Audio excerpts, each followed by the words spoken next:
Meu nome é Antônio e eu nunca imaginei que a vida fosse me ensinar sobre perdão da forma mais inesperada possível. Durante anos, eu carreguei dentro do peito um silêncio pesado, frio, doído. Um silêncio que tinha nome, rosto e lembranças.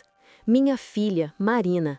A menina que eu vi crescer, cair, levantar, sonhar e que depois desapareceu da minha vida como um vento que fecha uma porta de repente. 20 anos. 20 anos sem ouvir a voz dela. 20 anos sem saber se ela estava feliz, ou triste, ou viva.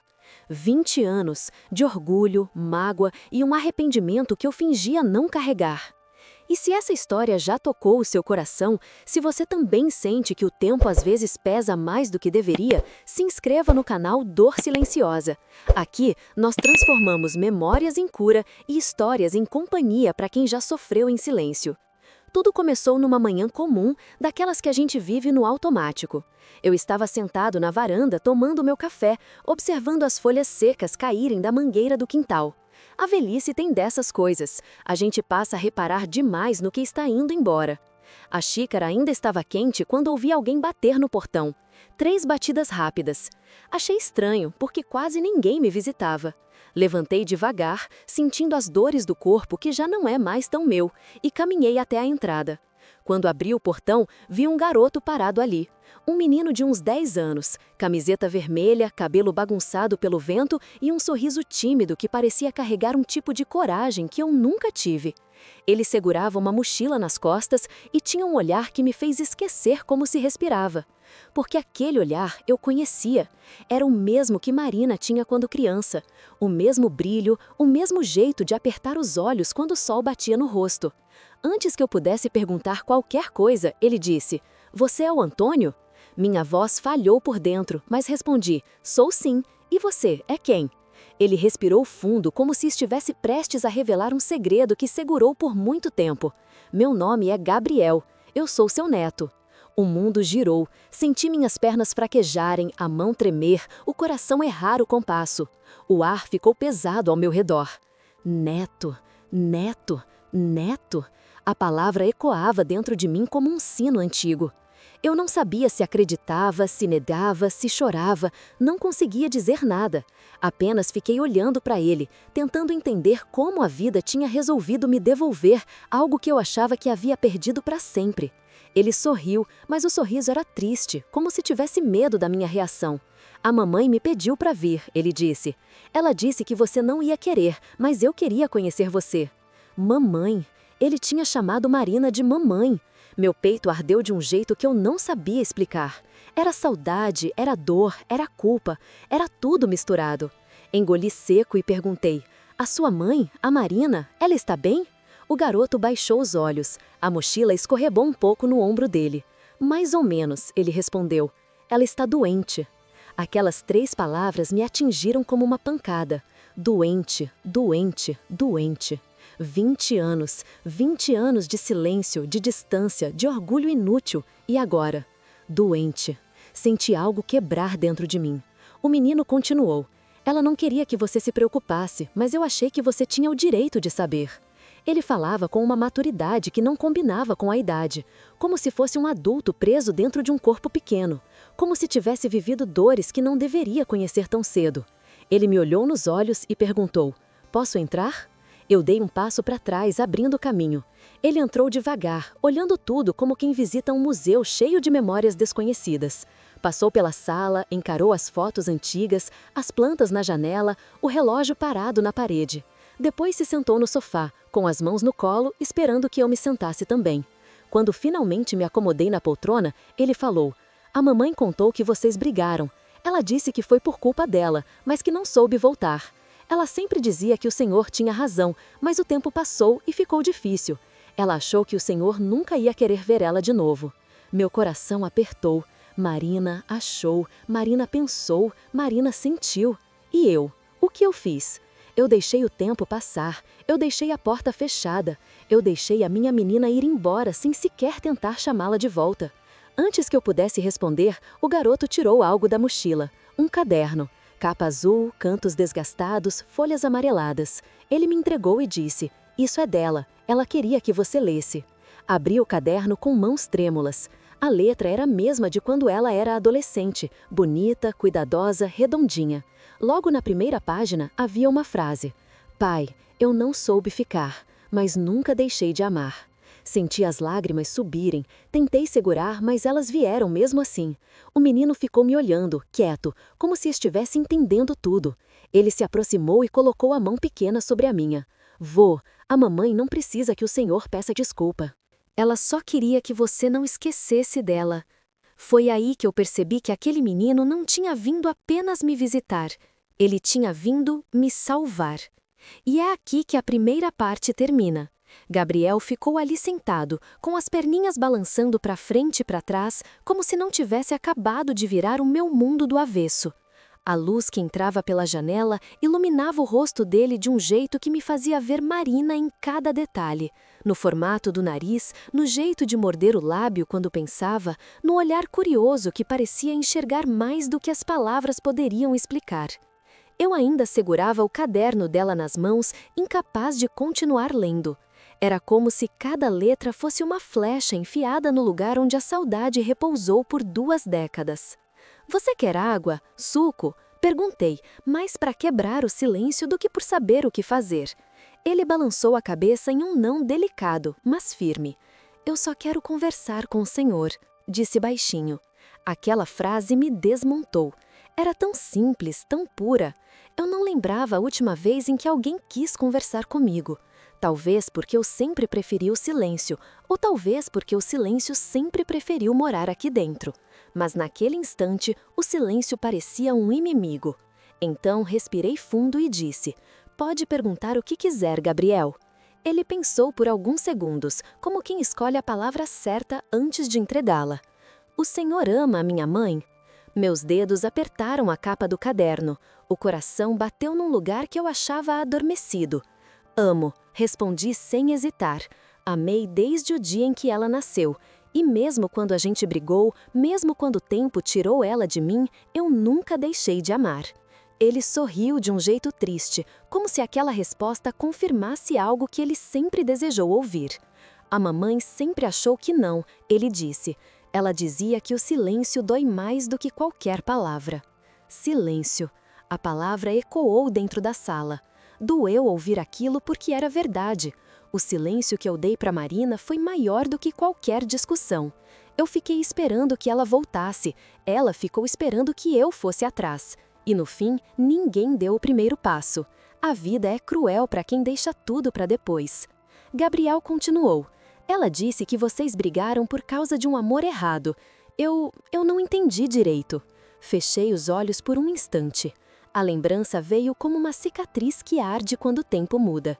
Marina tinha 20 anos, jovem, impulsiva, apaixonada por um homem que eu sabia que não seria bom para ela. Eu tentei alertá-la. Ela me chamou de controlador. Eu disse que estava protegendo. Ela disse que eu estava afastando.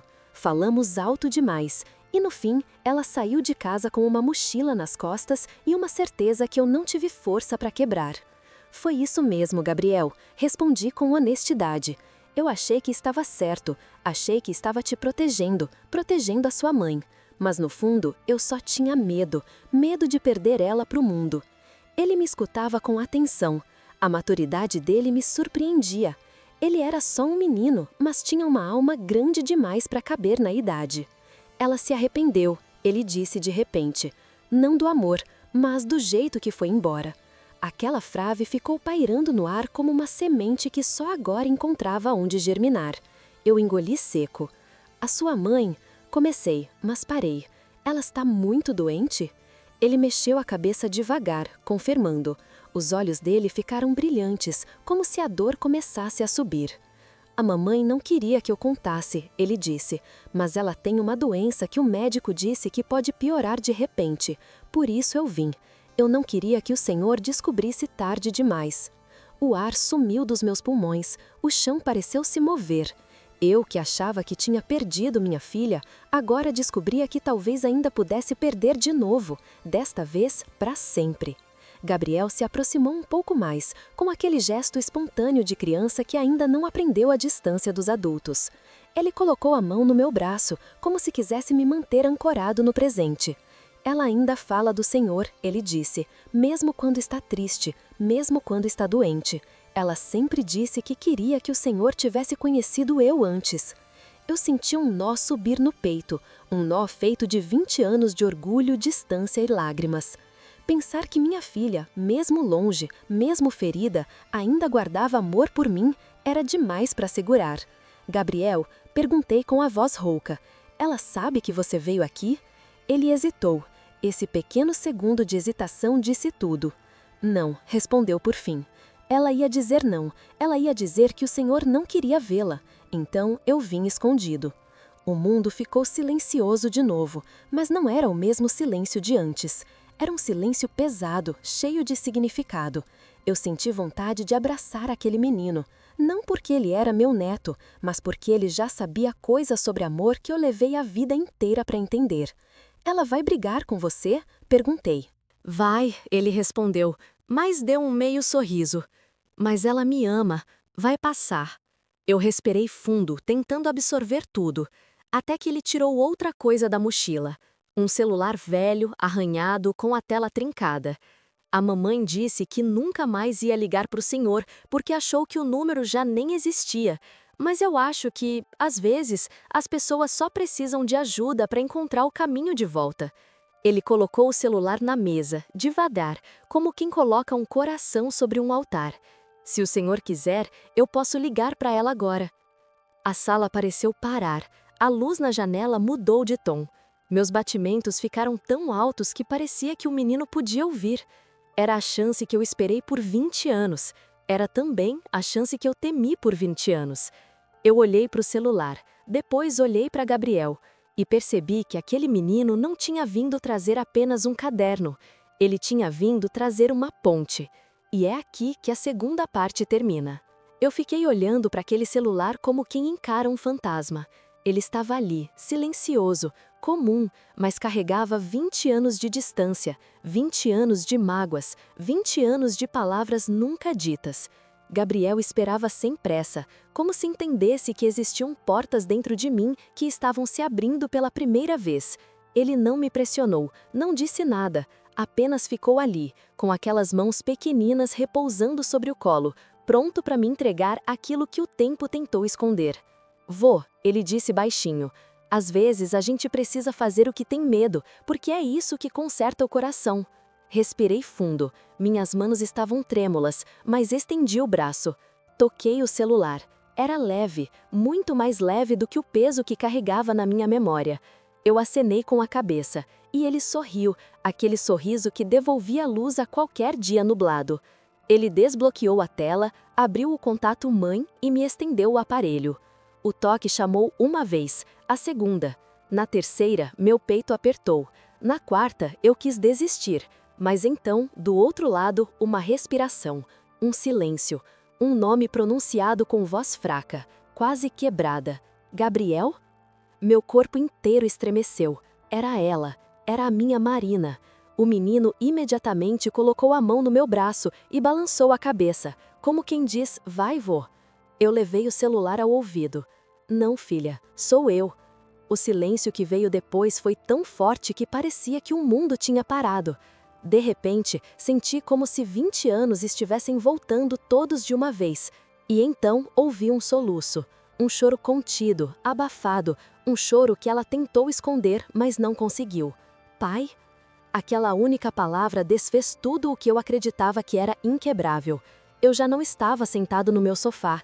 Eu estava voltando no tempo, segurando ela no colo quando era bebê, escutando suas gargalhadas de criança, ouvindo o "pai, olha isso", que ecoava pela casa antes de o silêncio tomar conta de tudo. Filha, eu disse com a voz embargada, me perdoa. Ela começou a chorar mais forte. Era um choro de alívio, de dor, de reencontro. Eu achei que o senhor me odiasse, ela confessou num sussurro rasgado. Eu nunca te odiei, respondi, só não soube te trazer de volta. E o tempo foi passando. Do outro lado da linha, ouvi a respiração dela tremer. Eu tô doente, pai, ela disse, como quem joga uma verdade no escuro. E eu achei que não merecia pedir perdão. Gabriel colocou a mão nas minhas costas, como se tivesse nascido para ser âncora. Filha, continuei, eu passei 20 anos esperando essa ligação. Não interessa o que aconteceu, você continua sendo a minha menina. Ela soluçou. Eu devia ter voltado antes. Eu devia ter ido atrás. Mas agora, ela disse, não sei quanto tempo eu tenho. Meu peito se ajeitou, com um propósito que eu tinha esquecido. Então a gente não vai perder mais nenhum segundo. Você tá onde? Eu vou te ver hoje ainda. Ela ficou em silêncio. Depois disse, com uma voz que parecia pedir desculpas até pro ar. Eu tenho medo de o senhor chegar aqui e se decepcionar comigo.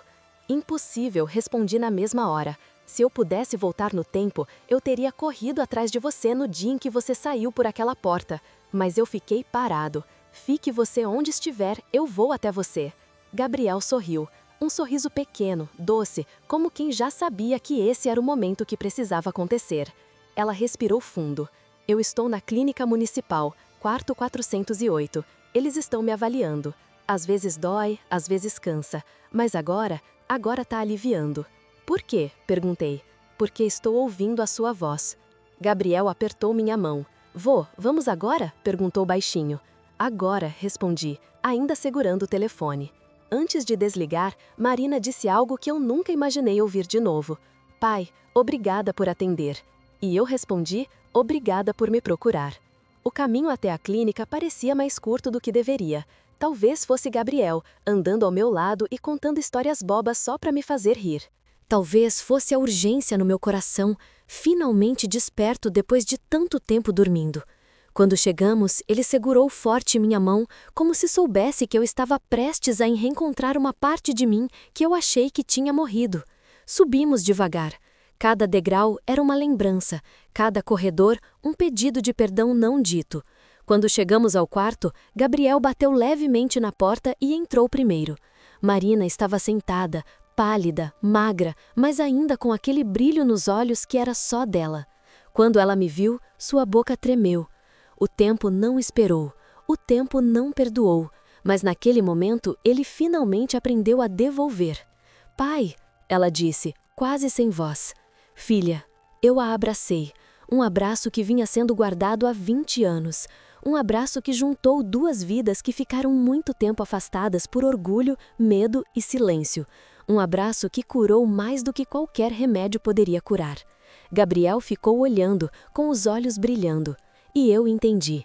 Às vezes, o amor volta pela voz de um neto, outras volta pela coragem que ele traz no bolso. Mas sempre volta, sempre encontra um jeito. Ficamos ali por horas. Falamos do passado, mas sem culpas. Falamos do presente, mas sem medo. Falamos do futuro, mesmo que incerto, com a certeza de que agora não estávamos mais sozinhos. E quando a noite caiu e as luzes da clínica ficaram mais suaves, Marina segurou minha mão e disse: obrigada por ter criado o Gabriel para mim, mesmo sem saber. Eu sorri. Foi ele quem me recriou. No caminho de volta para casa, com Gabriel ao meu lado, senti algo que não sentia há muito tempo. Paz. A verdadeira paz. Aquela que só vem quando o perdão finalmente encontra lugar para descansar. E se você está me ouvindo agora, talvez essa história também seja seu aviso. Talvez você ainda tenha tempo de voltar, de pedir perdão, de buscar quem você deixou para trás. O amor sempre encontra caminho. Às vezes demora, às vezes dói, mas sempre volta. Antes que você vá, se essa história tocou o seu coração, inscreva-se no canal Dor Silenciosa. Aqui, cada lembrança é um abraço e cada história é uma cura que chega devagar, mas chega na hora certa. Fique com a gente, a próxima história começa exatamente onde essa termina.